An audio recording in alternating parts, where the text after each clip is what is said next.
আসসালামু আলাইকুম ওয়া রাহমাতুল্লাহ।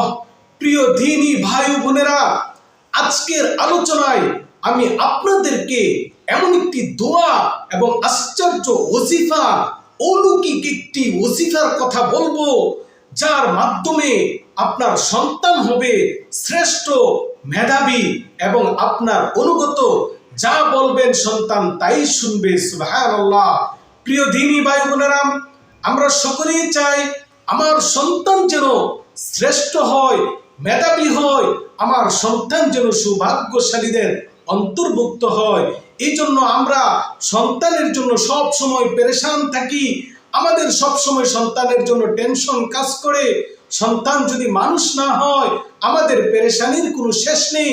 আজকের এই আলোচনা আপনার জন্য একটি নিয়ামত। আজকের এই ভিডিও আপনার জন্য বড় সহায়ক হবে। একদম শুরু থেকে শেষ পর্যন্ত দেখবেন, ইনশাআল্লাহ আজকের এই ভিডিও হয়তো আপনার সংসার জীবনে পরিবর্তন এনে দিতে পারে ইনশাআল্লাহ তাআলা। যারা এখনো আমাদের চ্যানেলটি সাবস্ক্রাইব করেননি, চ্যানেলটি সাবস্ক্রাইব করবেন আর ভিডিওটি শেয়ার করবেন, তাহলে অন্যদের উপকার হবে। প্রিয় দ্বীনি ভাই বোনেরা, আমাদের সন্তানকে মানুষ করার জন্য, আমাদের সন্তানকে আল্লাহর দরবারে মকবুল করার জন্য, আমাদের সন্তানকে দুনিয়া এবং আখিরাতে শ্রেষ্ঠ বাদশা বানানোর জন্য, এমন সন্তান যেন হয় যেই সন্তান হবে দুনিয়ারও বাদশা, আখিরাতেরও বাদশা। তার চেয়ে সৌভাগ্যশালী কোন মানুষ পৃথিবীতে হতে পারে না, যে দুনিয়াতেও সুখী, আখিরাতেও সুখী।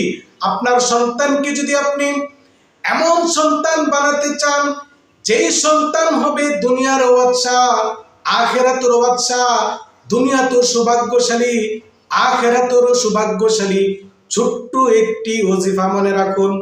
এই ছোট্ট ওজিফা যদি পড়তে পারেন, আপনার সন্তানের কপাল খুলে যাবে, চট করে তার মেধা খুলে যাবে, তার মেধার বিকাশ ঘটে যাবে। সুবহানাল্লাহ। সে সব কিছু বুঝবে, আল্লাহর আনুগত্য হয়ে যাবে। এক নাম্বার ওজিফা হলো, সন্তানের মাথায় হাত রেখে আপনি 9 বার পাঠ করবেন, আল্লাহুম্মা ফাক্কিহু ফিদ্দিন, আল্লাহুম্মা ফাক্কিহু ফিদ্দিন, আল্লাহুম্মা ফাক্কিহু ফিদ্দিন।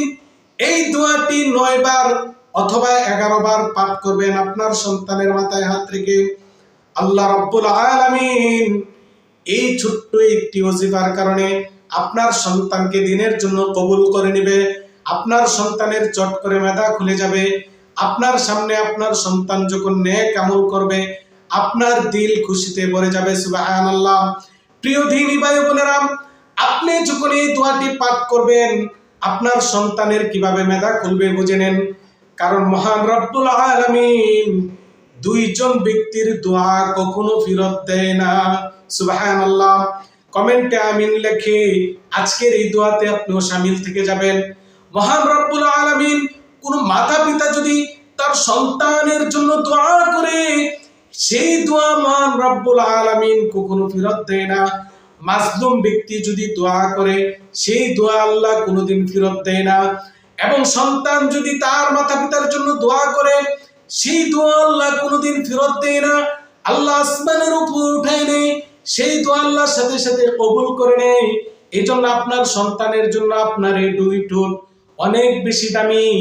আপনি যখন আপনার সন্তানের জন্য এই দোয়া করবেন, আল্লাহুম্মা ফাক্কিহু ফিদ্দিন, হে আল্লাহ আমার সন্তানকে দ্বীনের জ্ঞান দান করো, আমার সন্তানকে মেধাবী করো, আমার সন্তানকে বুঝ দান করো, তখন মহান রব্বুল আলামিন আপনার সন্তানকে কবুল করে নেবেন। আপনার সন্তান সৎ পথে চলবে, আপনার সন্তান বিপদগামী হবে না। সুবহানাল্লাহ। পাশাপাশি নামাজের পরে আপনার সন্তানের জন্য আপনি দোয়া করবেন, হে আল্লাহ আপনি আমার সন্তানকে দুনিয়ারও বাদশা বানায়া দেন, আখিরাতেরও বাদশা বানায়া দেন। মহান রব্বুল আলামিন আপনার এই দোয়াকে বৃথা যেতে দিবে না। আপনার এই দোয়ার কারণে আপনার সন্তান দুনিয়ারও সুখী হয়ে যাবে, আখিরাতেরও সুখী হয়ে যাবে। প্রিয় দ্বীনি ভাই বোনেরা, এই ওজিফার পাশাপাশি আপনাকে মনে রাখতে হবে, কোনোদিন সন্তানকে অভিশাপ দেওয়া যাবে না। আপনি এদিক দিয়ে আল্লাহর কাছে দোয়া করতেছেন, আর ওই দিক দিয়ে আপনি আপনার সন্তানকে অভিশাপ দিচ্ছেন, তোর উপরে আল্লাহর ঠেড়া পড়ুক, তোর কলিজা ঠেড়া পড়ে পুড়ে যাক, এরকম শব্দ যদি আপনার সন্তানকে বলেন, আপনার সন্তানের জন্য যদি আপনি অভিশাপ করেন, তাহলে কিন্তু হবে না। আর অভিশাপ দেনেওয়ালাকে কিন্তু আল্লাহ রাব্বুল আলামিন পছন্দ করে না। আপনার সন্তান বিরক্ত করবে, আপনার সন্তান জ্বালা যন্ত্রণা করবে, কারণ তার বুঝ নাই, তার সমঝ নাই, সে বুঝে নাই, মাতা পিতার কদর বুঝে না, সে সঠিক জিনিসটা বুঝতেছে না, এই জন্য সে আপনাকে জ্বালাচ্ছে, সে বিপদগামী হয়ে গেছে। কিন্তু আমার প্রিয় দ্বীনী ভাই বোনেরা, তার ভিতরে যখন বুঝ চলে আসবে, সে যখন মাতা পিতার কদর বুঝবে, আপনারা যেটা বলবেন সন্তান তখন সেটাই শুনতে থাকবে।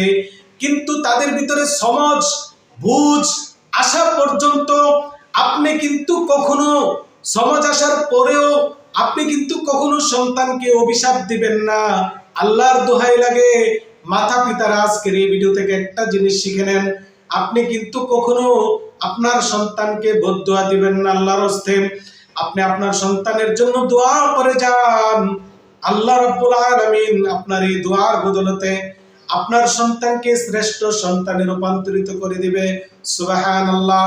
2 নম্বর ওজিফা, এই ওজিফাটি আপনি আপনার সন্তানের চেহারার দিকে তাকিয়ে, আপনার সন্তানের স্নেহ ভরা, আপনার সন্তানের দিকে স্নেহের দৃষ্টিতে তাকিয়ে, চোখের মধ্যে অনেক মায়া মমতা মিশিয়ে আপনার সন্তানের চেহারার দিকে তাকিয়ে পাঠ করবেন, আল্লাহুম্মা জিদহু ইলমা ওয়া ফাহমা, আল্লাহুম্মা জাআলহু মিনাস সালিহিন। এই দোয়াটি একটু খেয়াল করে শুনুন, আল্লাহুম্মা জিদহু ইলমা ওয়া ফাহমা, আল্লাহুম্মা জাআলহু মিনাস সালিহিন। এই দোয়ার অর্থ হলো, হে মহান রব্বুল আলামিন, আপনি আমার সন্তানকে ইলম এবং বুঝ বানায় দেন, আমার সন্তানকে সমঝ দান করেন, বুঝ দান করেন, আমার সন্তানকে বিদ্যা বুদ্ধি দান করেন এবং আমার সন্তানকে নেককার শ্রেষ্ঠ বানায় দেন। সুবহানাল্লাহ। আপনি যখন স্নেহ ভরা দৃষ্টিতে আপনার সন্তানের দিকে তাকিয়ে এই দোয়াটি পড়বেন, মহান রব্বুল আলামিন আপনার জবান থেকে এই দোয়া বের হওয়ার সাথে সাথে মহান রব্বুল আলামিন আপনার সন্তানকে নেক পথের দিকে নিয়ে যাবে, আপনার সন্তানের মেধা খুলে যাবে, আপনার সন্তানের জেহেন শক্তি খুলে যাবে, আপনার সন্তানের মেধার বিকাশ হবে, আপনার সন্তান সৎ পথে আসা শুরু করে দিবে, আপনার সন্তান নেক আমল শুরু করে দিবে। আপনার চোখের সামনে যখন আপনার সন্তান নেক আমল করবে, সৎ কাজ করবে, আপনি যেটা বলবেন সন্তান যখন সেটাই শুনবে, আপনার দিল শান্তিতে ভরে যাবে। সুবহানাল্লাহ। এই দোয়াটি কখন পাঠ করবেন? এই দোয়াটি পাঠ করবেন ফজরের নামাজের পরে, কারণ ওই সময় বান্দার দোয়া কবুল হয় বেশি। আর ফজরের পরে সন্তান, সাধারণত মানুষ অনেক ঘুমিয়ে থাকে, এই জন্য আপনি সন্তানের চেহারার দিকে তাকিয়ে ফজরের নামাজের পরে এই দোয়াটি পাঠ করবেন। ফজরের পরে যদি সম্ভব না হয়, রাতে ঘুমের আগে আপনি এই দোয়াটি পাঠ করবেন। আমার প্রিয় দ্বীনী ভাই বোনেরা, মহান রব্বুল আলামিন যদি আপনার এই জবান থেকে দোয়াগুলো কবুল করে নেন, আপনার নসিবও খুলে যাবে। কারণ সন্তানকে মহান রব্বুল আলামিন মাতা পিতার জন্য গৌরব বানায়, মাতা পিতার জন্য সৌন্দর্য, মাতা পিতার জন্য নিয়ামত। সন্তান বড় হওয়া মানে মা বাবা বড় হওয়া। একটা ভালো সন্তান যদি দুনিয়াতে রেখে যেতে পারেন, কাল কিয়ামতের ময়দানে আপনার ইন্তেকালের পর থেকে কিয়ামত পর্যন্ত আপনার সন্তানের সেই নেক আমলের সওয়াব আপনিও পেতে থাকবেন। নেক সন্তান হলো সদকায়ে জারিয়ার মতো। সন্তান আমল করবে, সন্তান আপনার জন্য দোয়া করবে, সেই দোয়াগুলো আপনার কবরে বসে বসে পেতে থাকবেন। আর সন্তান যদি নেককার হয়ে যায়, মাতা পিতার সেবা অনেক বেশি বাড়ায়া দিবে। সুবহানাল্লাহ। আপনার সন্তান যখন আপনার কদর বুঝতে পারবে, আপনার সন্তান যখন নেককার হবে, সন্তান যখন ভালো হয়ে যাবে, তখন কিন্তু আপনার সেবা শুশ্রূষা সে বেশি করে করবে। আপনাকে কখনো বৃদ্ধাশ্রমে পাঠাবে না, সে আপনার সেবা করা, আপনার সেবা শুশ্রূষা করা, আপনার সেবা করে কি সে নিজের জন্য গনিমত মনে করবে। সুবহানাল্লাহ। এই জন্য আজকের এই ভিডিও থেকে এই শিক্ষাটুকু নিয়ে যান, আমার সন্তানকে সৎ পথে আনতে হবে, আর এটার জন্য আমাকে আল্লাহর কাছে একনিষ্ঠভাবে সন্তানের জন্য দোয়া করতে হবে। সন্তানকে বদদুয়া দেওয়া যাবে না। সন্তানের জন্য এই ছোট্ট ওজিফাটি পড়ে যদি আপনি দোয়া করেন, মহান রব্বুল আলামিন আপনার সেই দোয়া কখনো ফিরিয়ে দেবে না ইনশাআল্লাহ তাআলা। আমার প্রিয় দিনী ভাই বোনেরা, আজকের এই ভিডিও কিন্তু আপনার জন্য যেমন নিয়ামত, ঠিক তদ্রুপভাবে আরেকটা মানুষের জন্য অনেক বেশি উপকারী নিয়ামত হতে পারে। ভিডিওটা অবশ্যই সর্বোচ্চ শেয়ার করবেন। আপনাদের কাছে এতটুকু অনুরোধ রেখে আজকের ভিডিও থেকে বিদায় নিচ্ছি। আসসালামু আলাইকুম ওয়া রাহমাতুল্লাহ।